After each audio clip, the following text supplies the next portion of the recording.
Hello, and welcome to the Murder House Radio Show. I'm your host, X. On this show, we will be covering serial killers, mass shooters, disappearances, true crime, and the most deplorable things and people in history. All that good, dark stuff. The Murder House Radio Show will be a radio show / podcast. I'll be uploading videos every Friday at 4 p.m. Mountain Standard Time. Make sure you hit the like and subscribe button. Once you hit the subscribe button, hit the bell notification button and select all to get all notifications if you are viewing on YouTube. And hit follow if you are listening on a podcasting platform. So sit down, get comfortable, grab some coffee or whatever your preferred beverage is, turn off the lights, and enjoy the show. How's your Friday going, guys? I hope it's going pretty well. The day I'm recording this is going pretty well. As you already probably know, I pre-record the episodes for the most part because I have nothing else to do. My life's boring and I want to die sometimes. Just kidding, it'd be like that sometimes, so, but you know, I'm all good. Your boy's solid. But yeah, I just want to say don't mind the sound in the background. It's just the dryer, because the dryer is in my room, which is all good. But yeah, I hope you're having a good Friday, and I hope this makes your Friday better. Let's get into today's episode.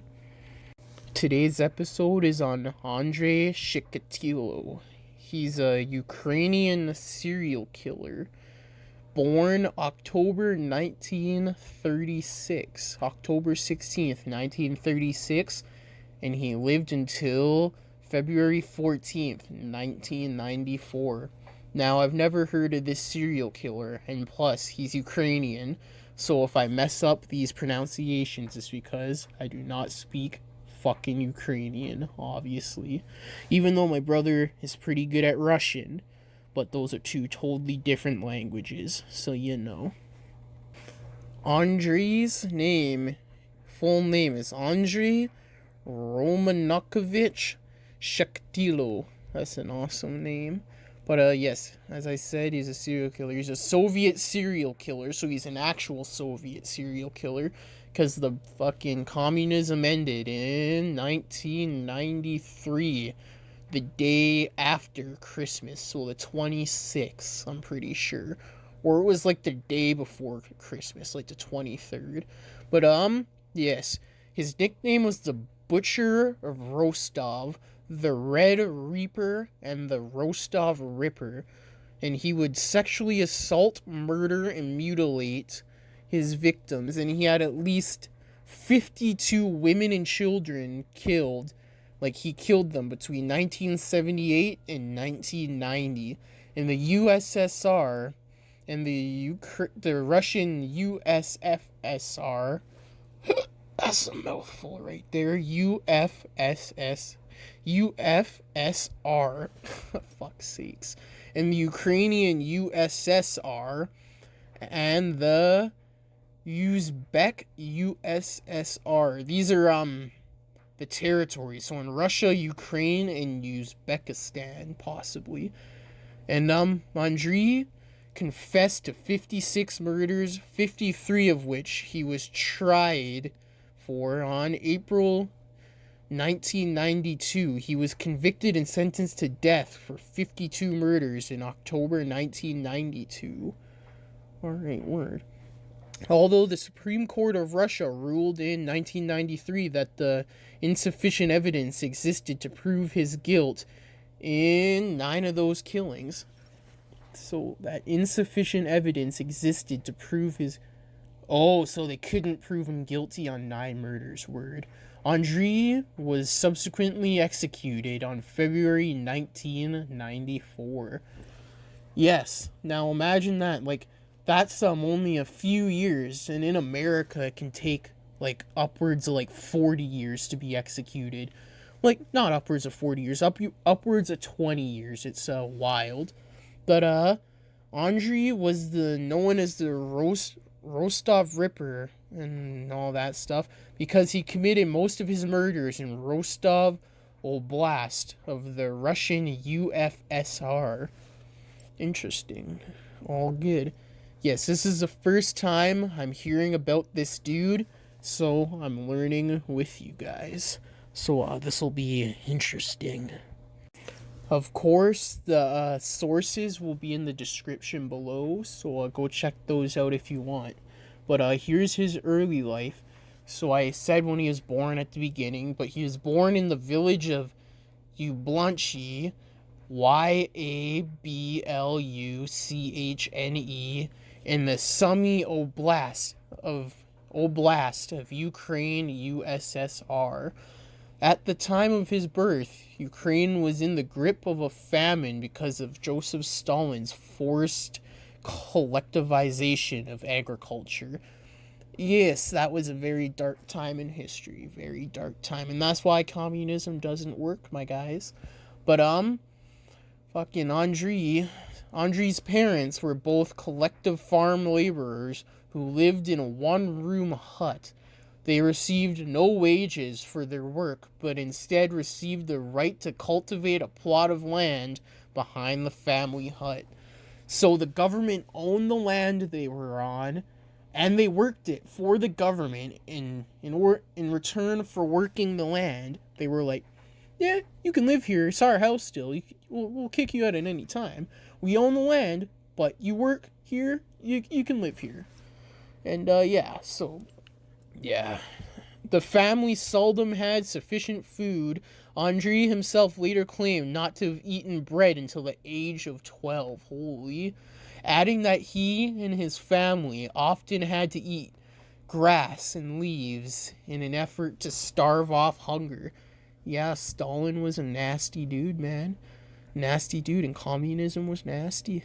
Throughout his childhood, Andrei was reportedly told by his mother, Anna, that prior to his birth, an older brother of his name, Stefan, had, at the age of 4, been kidnapped and cannibalized by starving neighbors. Holy.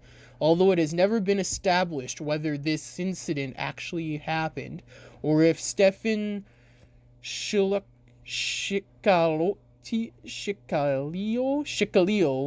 even existed. Okay, so they don't know if it even happened or if he even existed.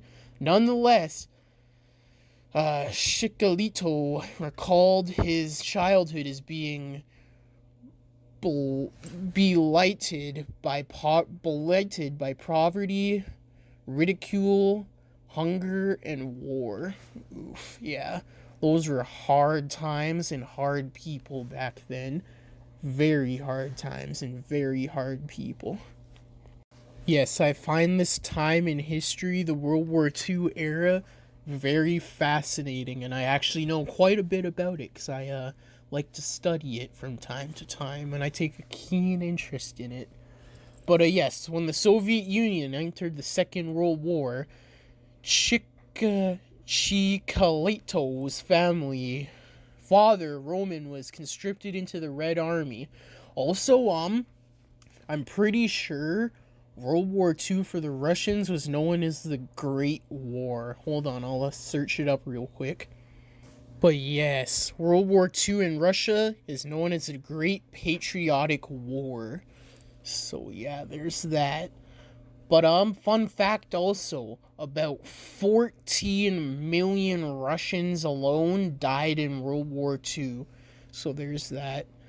So his father was conscripted into the Red Army. He would later be taken prisoner after being wounded in combat between 1941 and 1944. He was witness to some of the effects of the Nazi occupation of Ukraine. Yeah, that was a nasty. The Dollarwanger Brigade. I made a video on that before I privated all the videos on another channel. But that's a gnarly dude right there. Fucking pedophile too. But yes. Which he described as horrors, adding he witnessed bombings, fires, shootings from which he and his mother would hide in the cellar in ditches. On one occasion, he and his mother were forced to watch their own hut burn to the ground. With his father at war, he and his mother shared a single bed. He was a chronic bedwetter, and his mother berated and beat him for each offense. Yeah, that would suck. That would suck. Not an easy childhood. We have things so easy nowadays, despite what people may say. So in 1943, he got a baby sister, Tatiana. Because the father had been conscripted in 1941, he could not have fathered this child, as many Ukrainian women were raped by German soldiers during the war. Yes, and then the Russians proceeded to do the same thing after they took Berlin and on their way through to Berlin.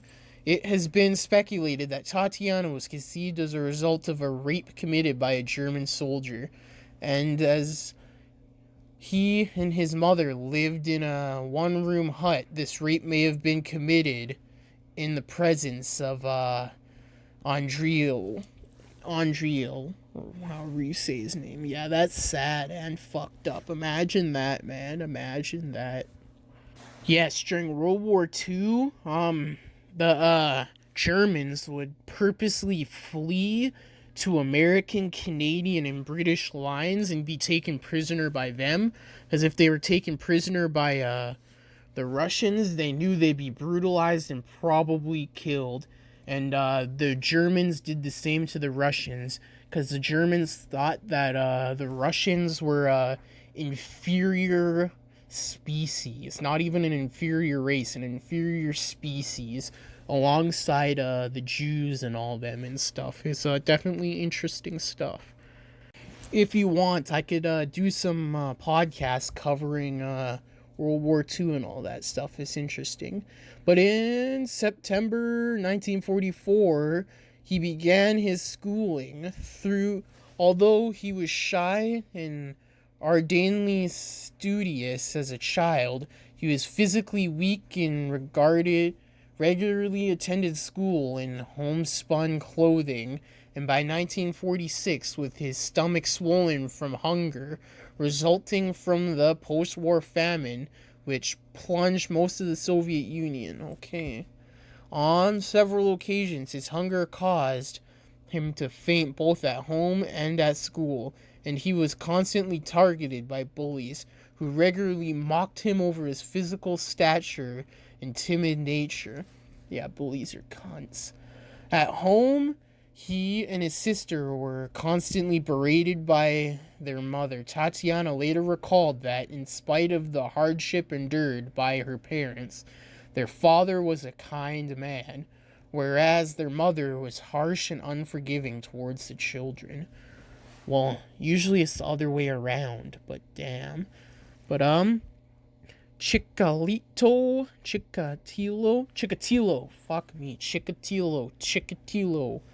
that sounds like a demon name. Chikatilo developed a passion for reading and memorizing data, and often studied at home, both to increase his sense of self-worth and to compensate for his myopia, which often prevented him from reading the classroom blackboard.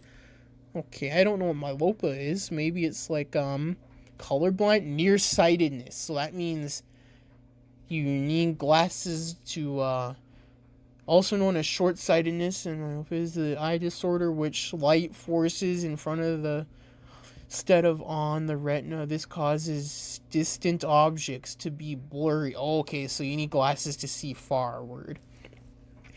To his teachers, Chikatilo was an excellent student upon whom they regularly bestowed prizes and commendations. Cool. So, he had a fucked up childhood, and he seemed pretty normal for the most part, growing up anyway. Pretty normal for a kid of that age anyway, but a rough childhood nonetheless. Really rough. So, by his teens, he was a model student and an ardent communist. Okay. He was appointed editor of his school newspaper at 14. Oh, word.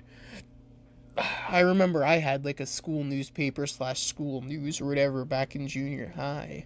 And chairman of the pupilless Communist Party committee 2 years later, an avid reader of the communist literature, so he is brainwashed. He was also delegated the task of organizing street marches. Oh, word. But yes, it was brainwashing, but at the time, you said one wrong thing around the wrong person, a black van takes you and your family, and you're never seen again. But yeah, although Chikatilo claimed learning did not come easy to him due to headaches and poor memory, he was the only student from his collective farm to complete the final year of study, graduating with excellent grades in 1954. So he's a smart dude. On the onset of puberty, Chikatilo discovered that he suffered from chronic impotence, so he couldn't get a boner. Worsening his social awkwardness and self-hatred, he was shy in the company of women. A lot of serial killers are. His first crush at age 17 had been on a girl named Lilia Barysheva. Fuck me, sorry if I butchered that, because I know I did.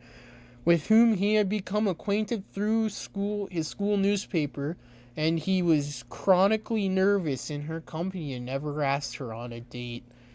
I feel that. I used to feel that. I have no problem talking to women, but asking them out on a date, even over text back in the day, was a struggle. Y'all can probably relate. But on the same year, Chikatilo jumped upon an 11-year-old of his younger sister and wrestled her to the ground, ejaculating as the girl struggled in his grasp. Holy!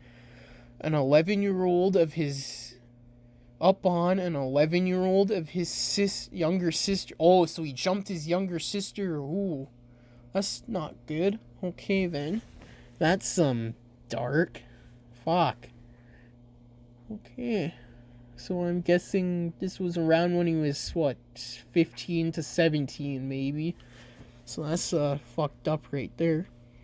At least he didn't rape her, though. But it's still fucked up. But, following the graduation from high school, Chikatilo applied for the scholarship at Moscow State University. Although he passed the entrance examination with good to excellent scores, his grades were not deemed good enough for entrance. Chikatilo subsequently speculated his scholarship application was rejected due to his father's tainted war record. Okay, his father has been branded a traitor for being taken prisoner. Yeah, that sounds about right. In 1943, but the truth was the other students had performed better in a highly competitive exam.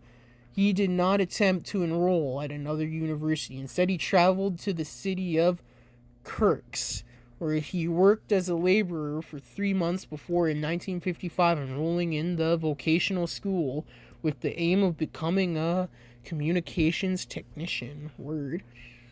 The same year, Chikatilo formed his first serious relationship with a local girl 2 years his junior, so 2 years younger.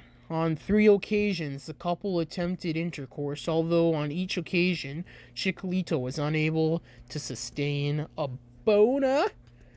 After 18 months, she broke off the relationship because he wasn't giving her the dick. So, yeah, I think this was well before the time of dick pills, to say with certainty, for the most part. But, I could always be wrong, because, I ain't a brainiac.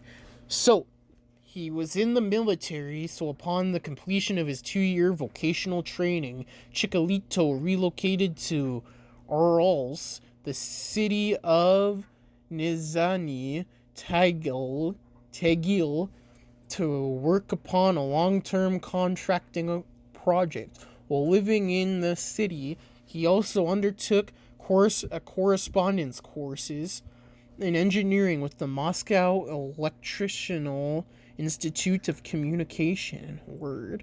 He worked in the Urals for 2 years until he was drafted into the Soviet Army in 1957. So Chikatilo performed his military services between 1957 and 1960, and he was assigned first to serve with the Border Guard in Central Asia, then to the KGB Communications Unit in East Berlin. Here, his work recorded was unembellished, and he joined the Communist Party shortly before his military service ended in 1960. Word. And then upon completing his service, Chikatilo returned to his native village to live with his parents. He soon became acquainted with his younger divorcee. Their 3-month relationship ended after several unsuccessful attempts at intercourse. Oof. After which the woman innocently asked her friends for advice on how Chikatilo might overcome his inability to maintain an erection. Okay. As a result, most of his peers discovered his impotence. In a 1993 interview regarding this incident, Chikatilo stated, "Girls were going behind my back, whispering that I was impotent. I was so ashamed I tried to hang myself. My mother and some young neighbors pulled me out of my noose. Well, I thought no one would want such a shamed man. So I had to run away from there, away from my homeland." Yeah, that's sad. That's pretty fucking sad. I feel like I should throw this in here now. Sorry about my fucking bullshit reading. I don't know how I fucked up innocently. Fuck, at least we can all laugh at my fucking dumbness together, I guess. But he moved to Rostov-on-Don, Rostovondon.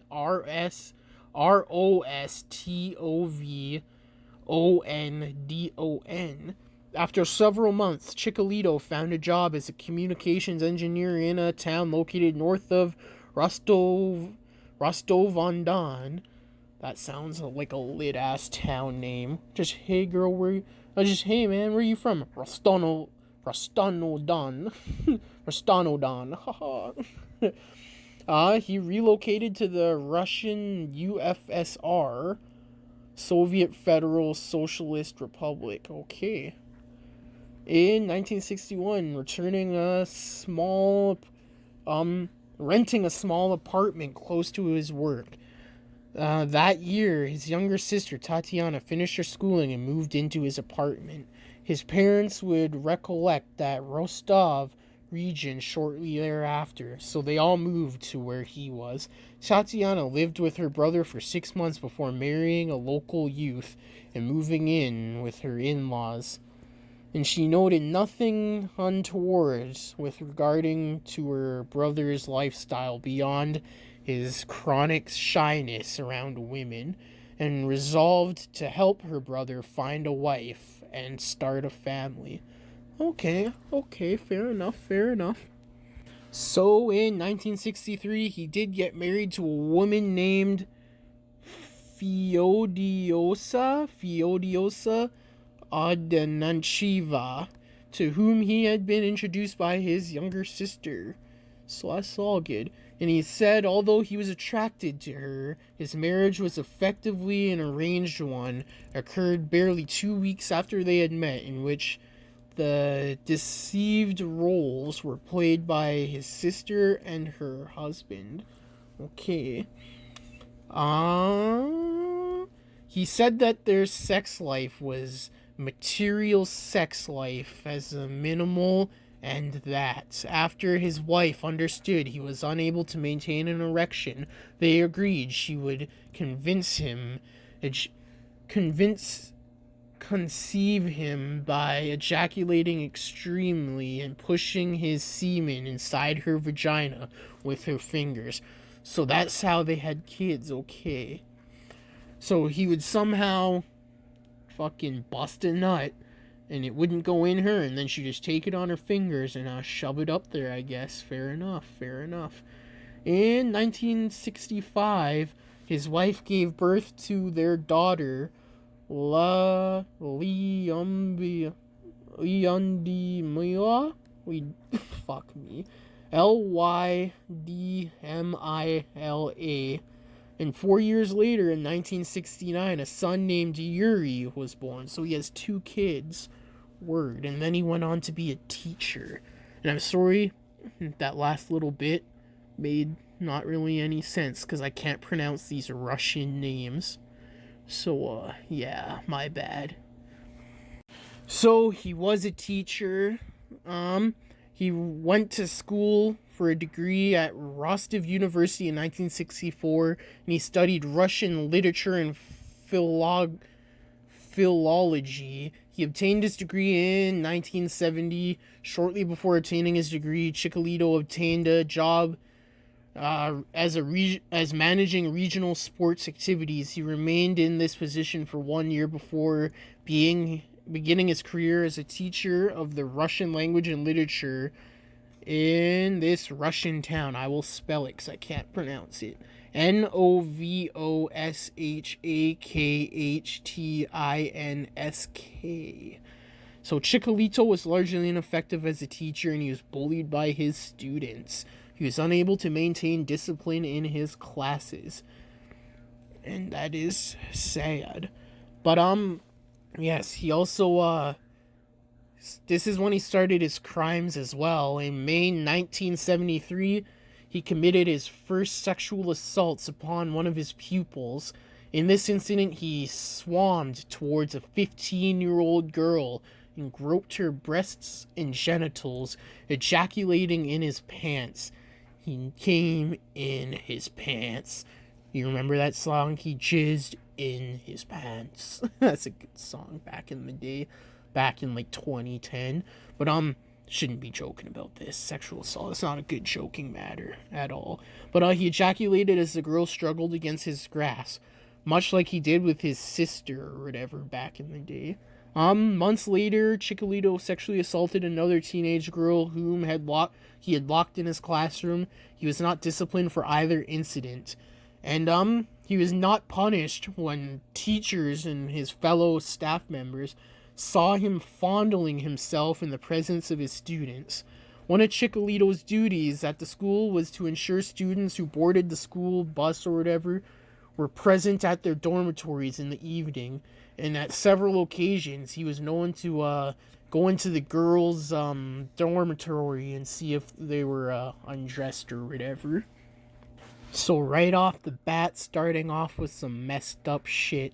In response to the increasing number of complaints lodged against him by the pupils, the director of the school summoned Chikatilo at a formal meeting and informed him he should either resign voluntarily or be fired.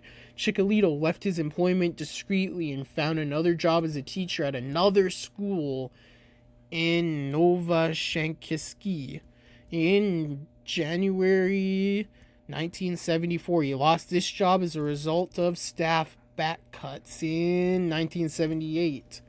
Before finding another teaching position in Shakathi, a coal mining town 47 miles north of Rostov-on-Don. Alright, so Chikatili's career as a teacher ended in 1981 following several complaints of child molestation. Oh, he's a pedo. Against pupils of both sexes. Oh, he's a bisexual pedo. The same month, he began a job as a supply clerk for a factory based in Rostov, which produced construction materials. This job required Chikatilo to travel extensively across much of the Soviet Union to either physically purchase the raw materials required to fulfill project quotas or to negotiate supply contracts. Alright, word up. Alright, so his first murder was in September 1978. Chikatilo moved to Shankhithya, Shakhty, where he committed his first documented murder On the evening of December 22nd, he lured a 9-year-old girl named Yelena Zakhanotova to an old house which he had secretly purchased. He attempted to rape her but failed to achieve an erection. When the girl struggled, he choked her and stabbed her 3 times in the abdomen, ejaculating while stabbing her. In the interview after his arrest, Chikatilo later recalled that immediately after stabbing her, the girl had said something very hoarsely, whereupon he strangled her unconscious before throwing her body into a nearby river. Her body was found 2 days later. Damn. Numerous pieces of evidence linked Chikatilo to her murder. Spots of blood had been found in the snow near the house Chikatilo had purchased. Neighbors had noted that Chikatilo had been present in the house on the evening of the December 22nd, and Zakhanova's school rucksack had been found upon the opposite bank of the river at the end of the street, indicating the girl had been thrown in the river at this location. And a witness has given police a detailed description of a man closely resembling Chikatilo, who she had seen talking with the girl at the bus stop where the girl had last been seen alive. Oof. Yeah. That's sad. That's fucking sad. So, at first, a 25-year-old laborer named Alexander Krichenko who was previously serving a sentence for rape and murder of a teenage girl, was arrested for the crime, as a search of Krichenko's home revealed a spot of blood on his wife's jumper. The blood type was determined to match both his wife and the little girl or whatever. But damn. Krivchenko was had a watertight alibi for the afternoon of the 22nd, 1978. He had been at home with his wife and a friend of theirs the entire afternoon, and the neighbors of the couple were available to verify this. Nonetheless, the police, having threatened his wife, the falsely convicted wives, with being accomplice to the murder, and her friend perjury, obtained new statements in which the woman claimed Krivchenko had not returned home until late that evening on the day of the murder. So they coerced confessions. Confronted with these altered testimonies, Krivchenko confessed to the killing. He was tried for the murder in 1979. At his trial, Krivchenko retracted his confession and maintained he was innocent, stating his confession had been obtained under extreme duress. Despite his retraction, Krivchenko convicted of murder and sentenced to death. This sentence was commuted to 15 years imprisonment, the maximum possible length in prison at the time, by the Supreme Court in 1980. Okay. So, yes, he committed his first murder, and then some other poor fucking dude was blamed on it, but at least he didn't get put down for something he, didn't do, but he was still a rapist, so fuck that guy. Fuck them both. So, he was put under pressure from the victim's relatives, and Krivchenko was retried, erroneously convicted, and eventually executed by firing squad for the murder he was executed in July 1983, so he was actually executed. So damn, for something he did not do, but he's still a rapist, so you know. Following Zakova's murder, Chikatilo, fuck me, man, these pronunciations are killing me. Chikatilo was able to achieve sexual arousal and orgasm only through stabbing and slashing women and children to death, and he later claimed that the urge to relive the experience had overwhelmed him. Nonetheless, Chikatilo did stress that initially he had struggled to resist these urges, often cutting through also cutting short business trips to return home rather than face the temptation to search for a victim. I mean, at least he tried to hold back, but goddamn, still. So his second murder was on September 3rd, 1981. Chikatilo encountered a 17-year-old boarding school student, Larissa Tekochenko, standing at a bus stop as he exited a public library in Rostov city center. According to his subsequent confession, Chikatilo lured Larissa, I'm just going to call her Larissa to a forest near the Don River with the pretext of drinking vodka and relaxing. When they reached a secluded area, he threw the girl on the ground before tearing off her clothes and attempting intercourse. And Larissa's remonstrate resisted his actions. Resisted his actions. When Chikatilo failed to achieve an erection, he forced mud inside her mouth to stifle her screams before battering and strangling her to death. As he had no knife, Chikatilo mutilated the body with his teeth and a stick. Oof. He also tore into the nipple and the body with his teeth before loosely covering the body with leaves, branches, and torn pages of newspapers. Larissa's body was found the following day. God damn. I'm not going to get into all the murders. You can check the sources in the description. But, they all went along those lines or whatever. But here's the investigation. By January 1983, 4 victims this far have been killed, tentatively linked to the same killer. So a serial killer. A Moscow police team headed by Major Mikhail Fetisov was sent to Rostov-on-Don to direct the investigation. Excuse me, guys.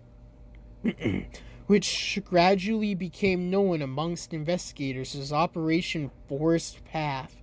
Okay. Mikhail established a team of 10 investigators based in Rostov, charged with solving all 4 cases. In March, Mikhail assigned a newly appointed specialist forensic analysis, Viktor Burakov, to head the investigation. The following month, Stamolmashanolak's body was found.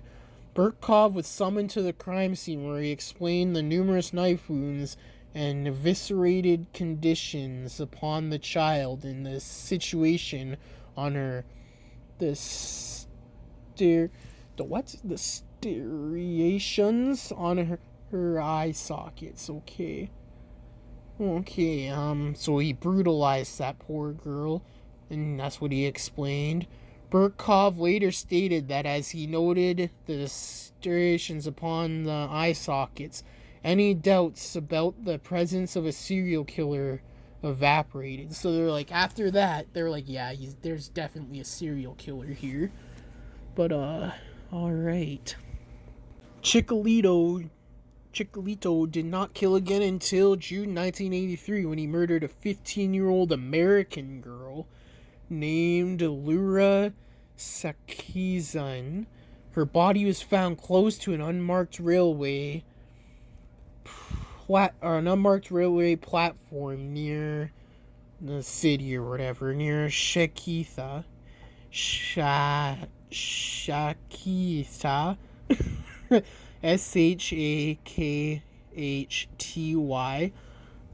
By September, he had killed a further 5 victims. Holy.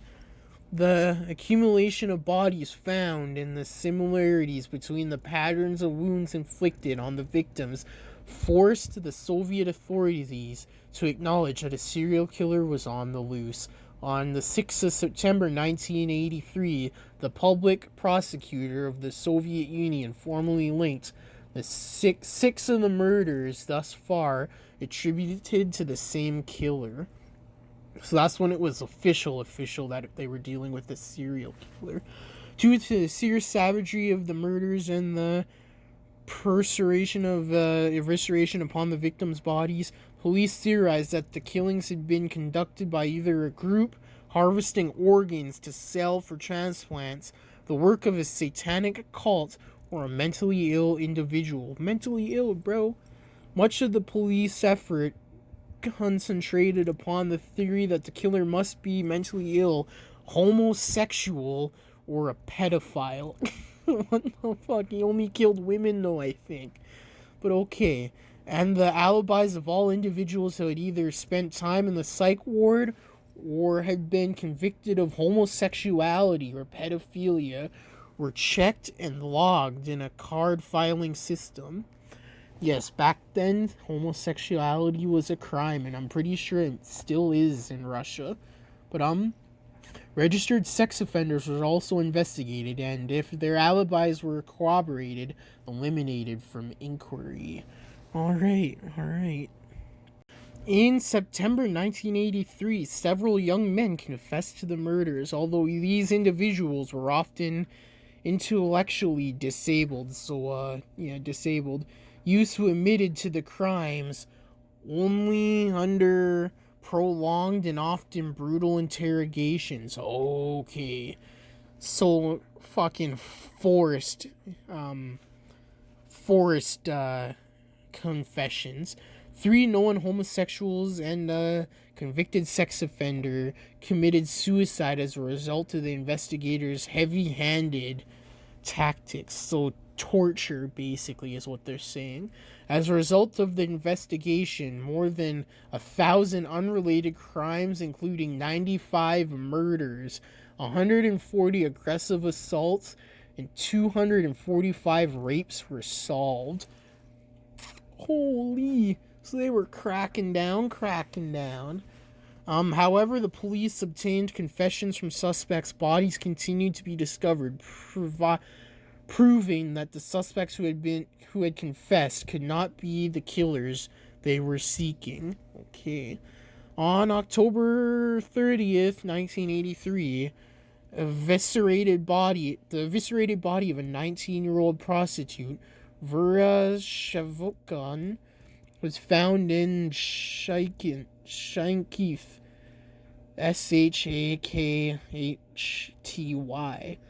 Shavunkin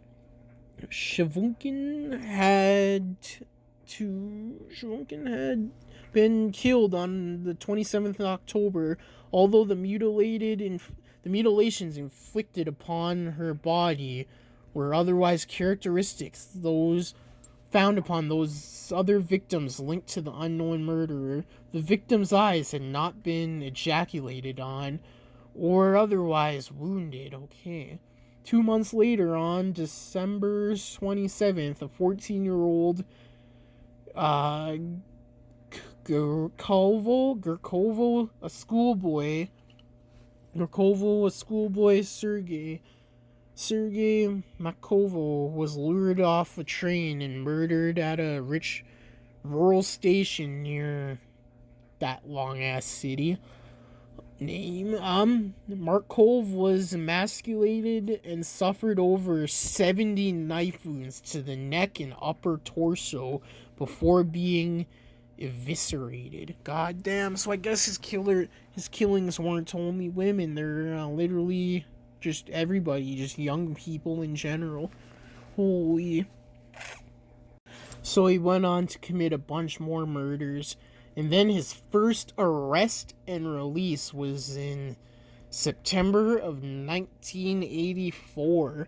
So it says here, September 13th, 1984, Chikatilo was observed by 2 undercover detectives attempting to talk to young women at a Rostov bus station. The detectives followed him as he wandered through the city, trying to approach women and committing acts of forterism. Forterism is the interest in rubbing usually one's okay, so he's basically sexually assaulting them. Okay. What a guy, just walking down the street, like, caressing random women. Holy, just come here, bitch. Holy.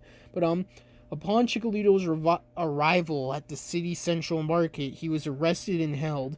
A search of his belongings revealed a knife with a 20 centimeter blade. Oh, that's pretty fucking long. That's 7.9 inches. Several lengths of rope and a jar of Vaseline. Oof. He was also discovered to be under investigation for minor theft at one of his former employers. All right, which gave the investigators the legal right to hold him for a prolonged period of time. Because I'm not sure about in Russia, but I'm pretty sure they can only hold you for 24 hours at the most. I'm pretty sure. Chikatito's dubious background was uncovered, and his physical description matched the description of the man seen walking alongside Dmitry Patashokov prior to the boy's murder. A sample of Chikatito's blood was taken, the results of which revealed his blood group to be A, whereas semen samples found upon a total of 6 victims murdered by an unknown killer thought to be spring and summer of 1984 had been classified as medical examiners to be type AB. Chikatito's name was added to the card index files used by investigators. However, the results of the blood type analysis largely discounted him as being the unknown killer. Okay, so they weren't able to correctly identify the DNA sample they took from him to the killer. Alright, fair. Chikatilo was found guilty of theft of property from his previous employer and sentenced to 1 year in prison, but was freed on the 12th of December 1984 after serving 3 months. Okay. On October 8th, 1984, the head of the Russian Public Prosecutor's Office formally linked 23 of Chikatito's murders into one case and dropped all charges against the mentally handicapped youths who had previously confessed to the murders. No shit, if there were still murders being committed, why were they in there for so fucking long, man? Like, goddamn.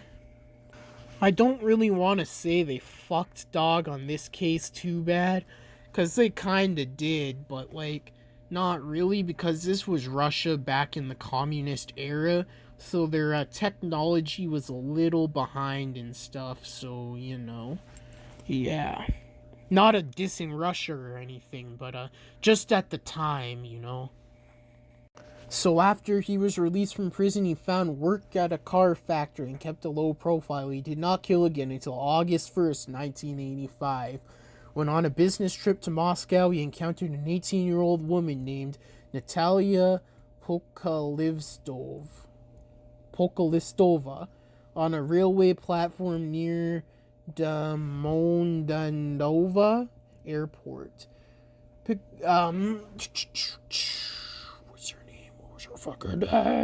Natalia was lured into the thick woods where she was bound, stabbed 38 times in her neck and chest, and then strangled to death. Holy. And then, based upon hypotheses that the killer had traveled from Rostova Oblast to Moscow via air, investigators checked all the flight records of passengers who had commuted between Moscow and Rostov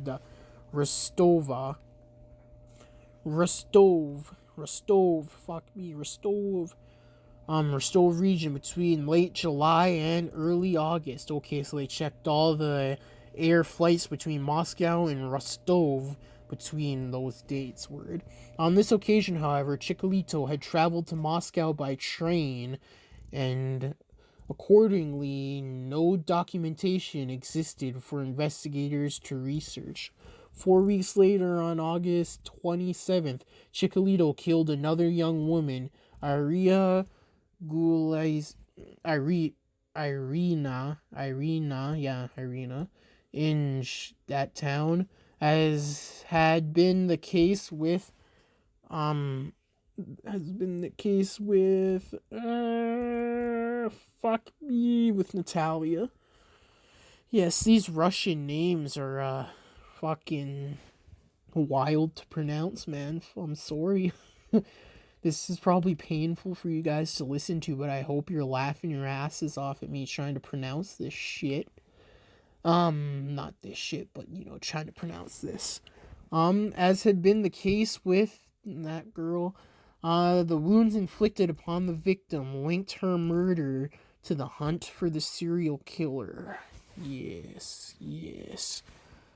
So the police tried to psychologically profile the killer, and it was 65 pages long, and it described the killer as a reclusive man aged between 45 to 50 years old who had endured a painful and isolated childhood.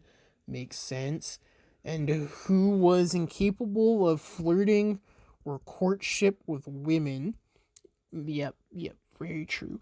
The individual was of average intelligence, likely to be married and have fathered children, but also a sadist who suffered from impotence and could achieve sexual arousal only by seeing his victims suffer.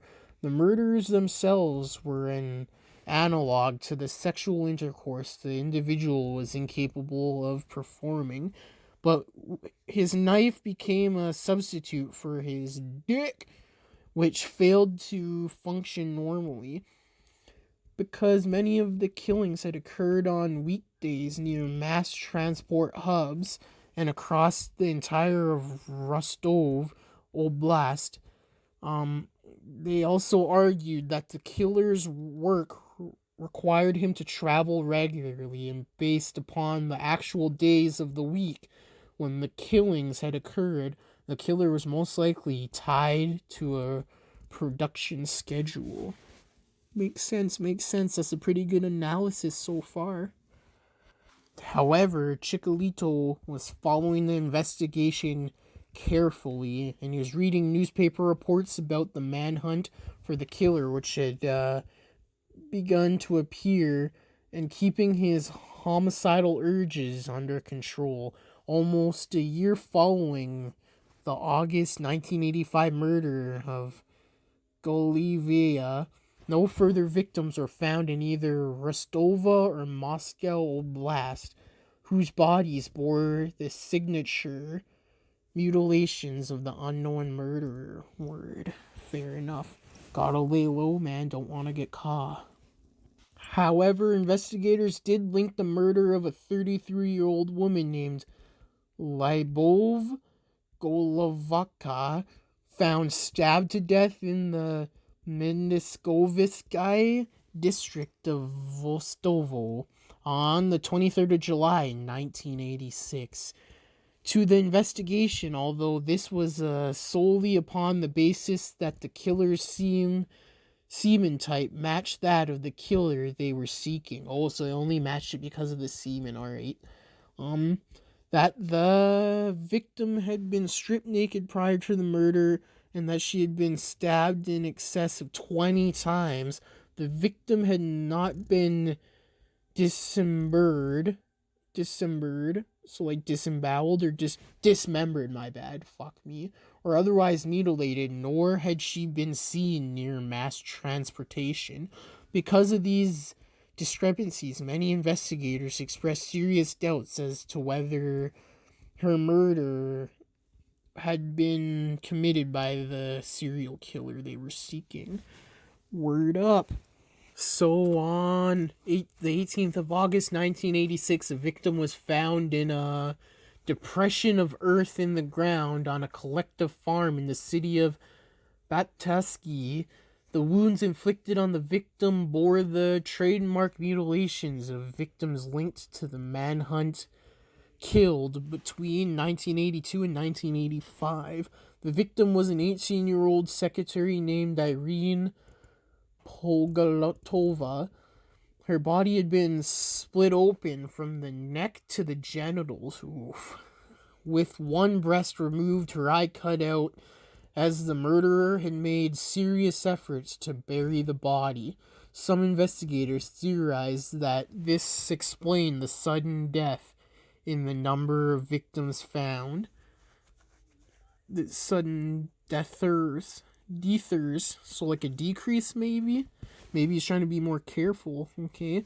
By the autumn of 1986, investigators in Rostov theorized that the unknown killer may have moved to another part of the Soviet Union and continued killing there, as the victims killed in Rostov Oblast in 1985 and 1986 had died in the months of July and August.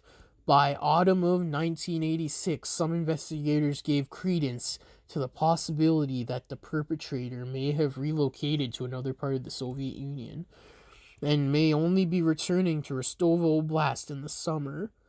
It makes sense. Rostov police complied bulletins to be sent to all forces throughout the Soviet Union, describing the patterns of wounds their unknown killer inflicted upon his victims and requesting feedback from any police force who had discovered murder victims with wounds matching those upon the victims found in Rostov Oblast. The response was negative. Oh, interesting. In 1987, Chikatilo killed 3 times. In each occasion, the murder took place while he was on a business trip far away from Rostov Oblast. And none of these victims were linked to the manhunt in Rostov. Chikatili's first murder in 1987 was committed on May 16th, where he encountered a 12-year-old boy at the train station in Orlast town of Revda.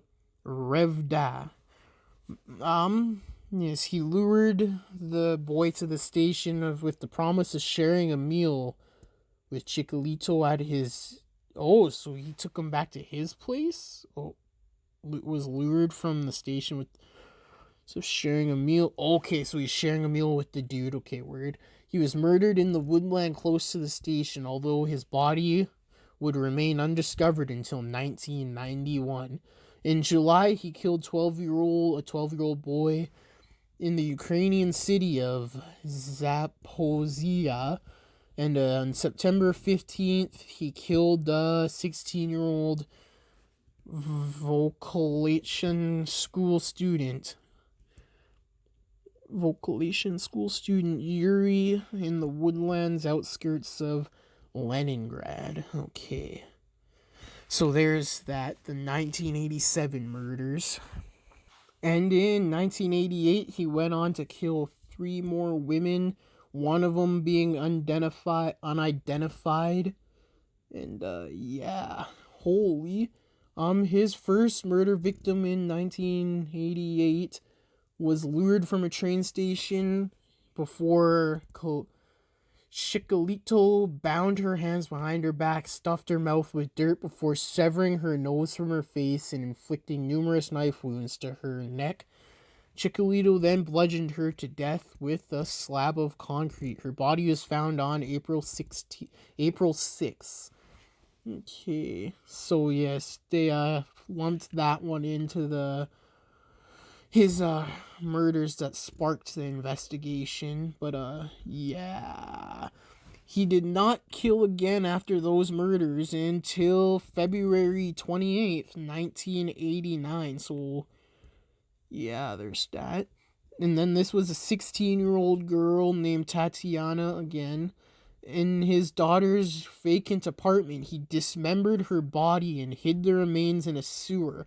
As the victim had been dismembered, police did not link her murder to the investigation. Between May and August, Chikatilo killed a further 4 victims, 3 of whom were killed in Rostov and the other town. Although only 2 of these 3 victims were linked to the killer. Okay. On the 14th of January 1990, Chikatilo encountered 11-year-old Andrei Karachenkov standing outside of a theater. Karachenkov was lured from the theater on the pretext of being shown Western films. Chikatilo claimed to have at his residence, so watching movies at his place, basically. He extensively stabbed, emasculated the body. He was stabbed a bunch of times, and the emasculated body was found in a secluded section of woodland the following month. Several weeks after the murder, on March 7th, Chikatilo lured 10-year-old boy Yarlovas Markarov from Rostov train station, and his eviscerated body was found the following day. Yeah, this is wild, man. Some wild shit. Hey, at least this is a podcast, so the stuttering and shit is kinda okay. But there's a political and public pressure to catch the dude, obviously. On March 11th, the leaders of the investigation, headed by the dude it was headed by, held a meeting to discuss progress made in the manhunt. He was under intense pressure from the public, the press, and the Soviet Minister of Interior to solve the case. Ministry of Interior, interesting. Both the so they're under immense pressure from everybody. Yes.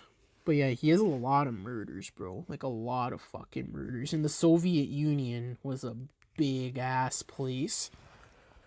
So even more bodies were found, and this sparked an even bigger police investigation because several victims' bodies had been discovered at railway stations on one rail route, though the Rostov Oblast suggested the plan to large stations. But so they sprung a large effort to try to catch him, an even larger one. And then it says here, the final murders and surveillance. So they finally put the dude under surveillance eventually. Well, maybe not the dude, but they put the whole situation under surveillance, like the train stations and stuff. On November 6, 1990, Chikatilo killed and mutilated 22-year-old woman in the woodland near Donleskov station, so a train or bus station. Returning to the railway platform, he was observed by an undercover officer named Igor Rybolkov, who observed Chikatilo approach as well as wash his hands and face. When he approached the station, the undercover also noted that Chikatito's coat had grass and soil stains on the elbows. Chikatilo had also a small red smear on his cheek, and what appeared to be a severe wound on one of his fingers. And the detective, he said he looked suspicious. To the detective, he looked suspicious. The only reason people entered the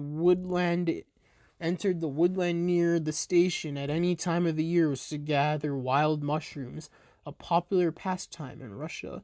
But Chikatilo was not dressed like a typical forest scavenger. He was wearing a more formal attire. Moreover, he had a nylon sports bag, which was unsuitable for carrying mushrooms. So the cops stopped Chikatilo and checked his papers and had no formal reason to arrest him. When the undercover returned to his office, he filed a routine report containing the name of the person he had stopped at the station and the possible blood smear observed on his cheek. Okay. And then on November 13th, the body was found. She was the 36th known victim linked to the manhunt.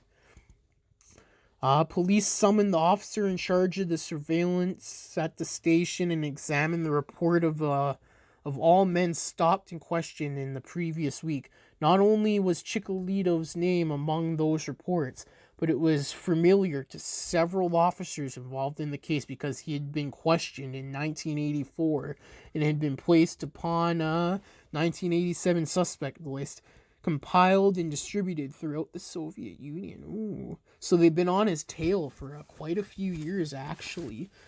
After checking with Chikatito's present and prior employers, investigators were able to place him in various towns and cities at the times when several victims linked to the investigation had been murdered.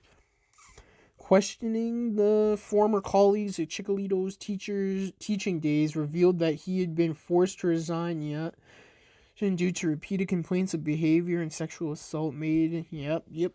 Police placed Chikatilo under surveillance on November 14th.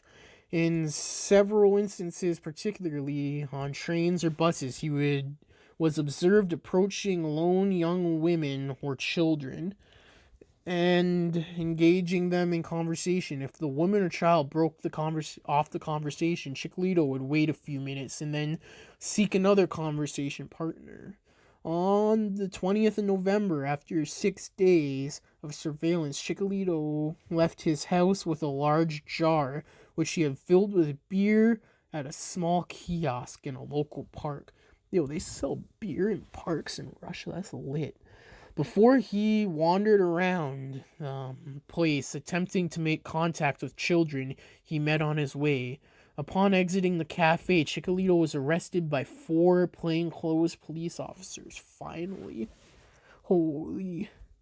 His second arrest was his last arrest. Chikatilo gave a statement claiming that the police were mistaken and complained he had also been arrested in 1984 for the same series of murders.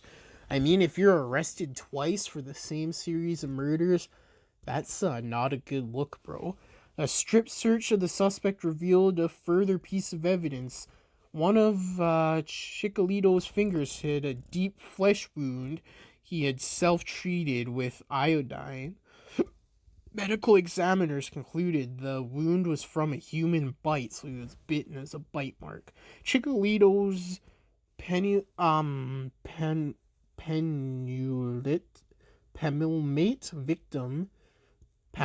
victim Victor was a physically strong youth. At the crime scene, the police had found numerous signs of a ferocious physical struggle between the victim and his murderer.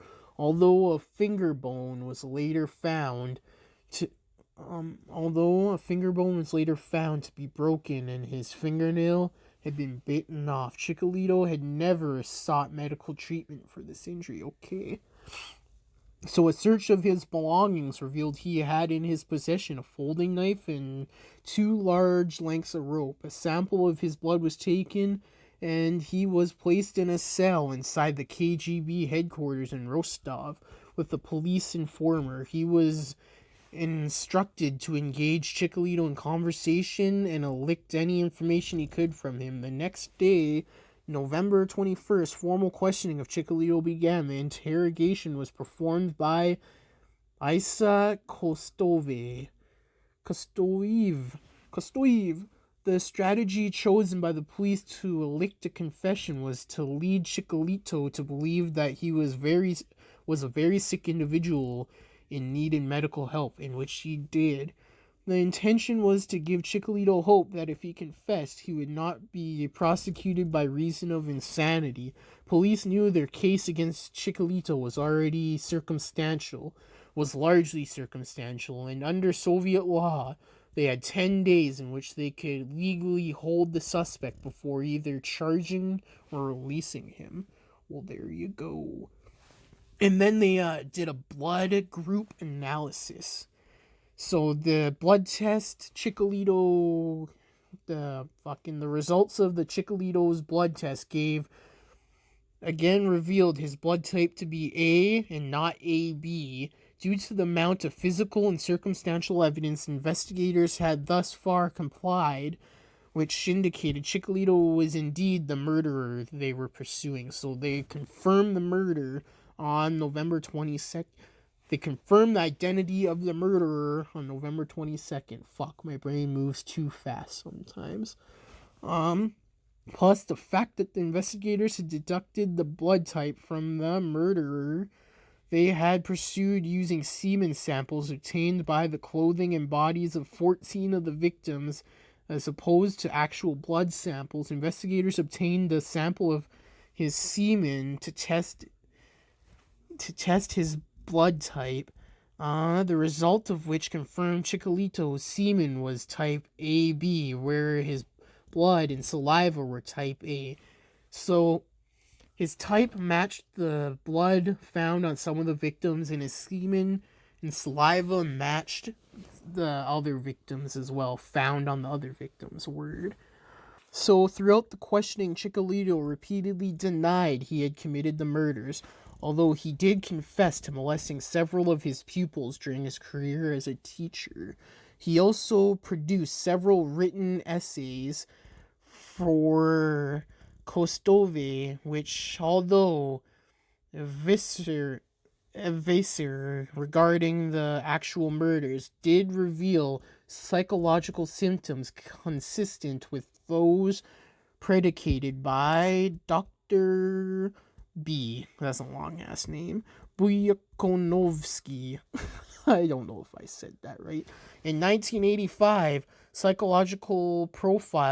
psychological profile he had written for the investigators, the interrogation tactics used by the interrogators may also have caused Chikatilo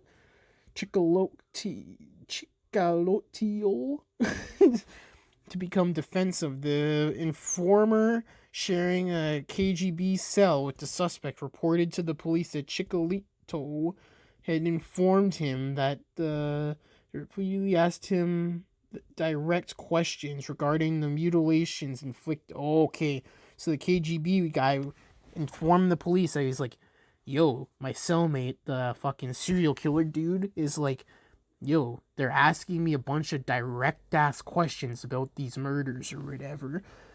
And, yeah, that's not the right move or whatever. Not the right move on the police hand at all.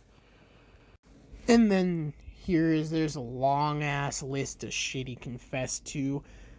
But, November 26th, I think he started confessing. He started confessing November 26th.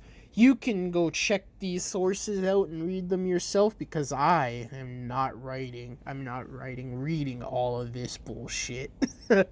You can check that out. I'm not trying to get copyrighted or whatever, but you can check that out if you really want to. But on his trial, Chikatilo was brought to a trial in Rostovo on April 14th, 1992, and was charged with 53 counts of murder in addition to 5 charges of sexual assault against minors committed when he was a teacher. He was tried in courtroom number 5 at the Rostovo Provincial Court before Judge Leonid Akobanzov. Fuck me. But his trial was the first major trial post-Soviet Russia. Word. That's all good. Yes, and the first time Chikatilo was seen, he was seen being escorted to the cage he was being held in the courtroom for his own protection from individuals in attendance at the courtroom or whatever. But here's his psychiatric evaluation as well. On August 20th, 1991, after police had completed their interrogation, including reenactments of all the murders at each crime scene, holy fuck, Chikatilo was transferred to Skubersky Institute in Moscow to undergo a 60-day psychiatric evaluation to determine whether he was mentally competent to stand trial. Chikatilo was analyzed by a senior psychiatrist who noted that Chikatilo suffered from various psychological problems, obviously, which she attributed to parental brain damage, so problems from brain damage.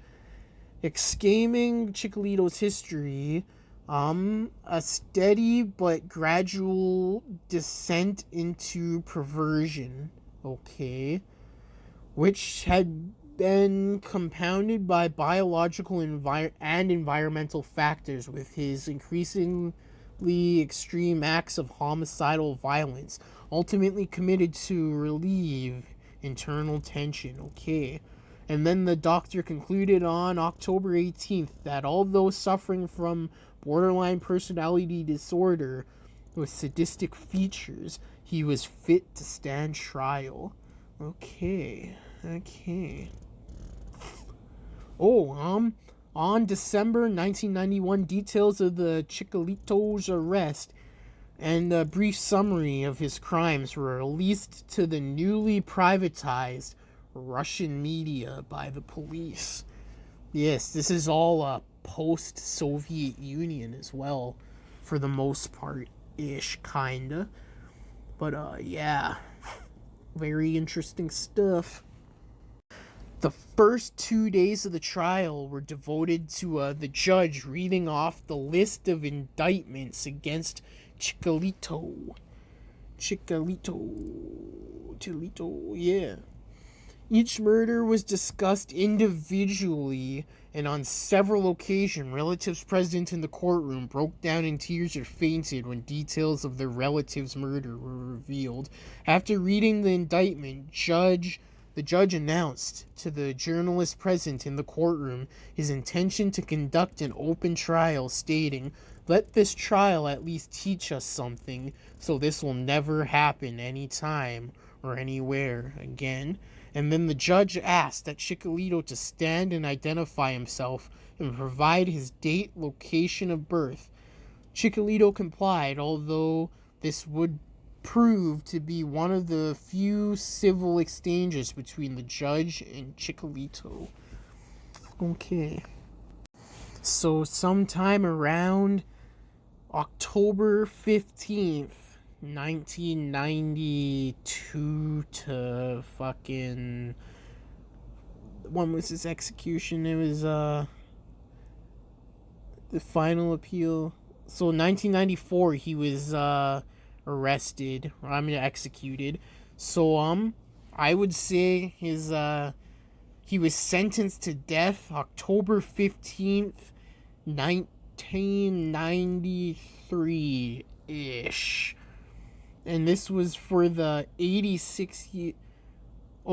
sentenced to death plus 86 years for the 52 murders and 5 counts of sexual assault for which he had been found guilty. Chikatilo kicked his bench across his cage when he heard the verdict and began shouting abuse. However, when given an opportunity to make a speech in response to the verdict, he again remained silent. Upon passing final sentence, the judge made the following remark: "Taking into consideration the horrible misdeeds of which he is guilty, this court has no alternative but to impose the only sentence that he deserves. I therefore sentence him to death."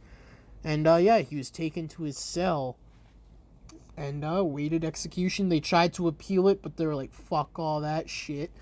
And then on February 14th, 1994, Chikatilo was taken from his death row cell to a soundproof room in the prison and executed with a single gunshot behind the ear.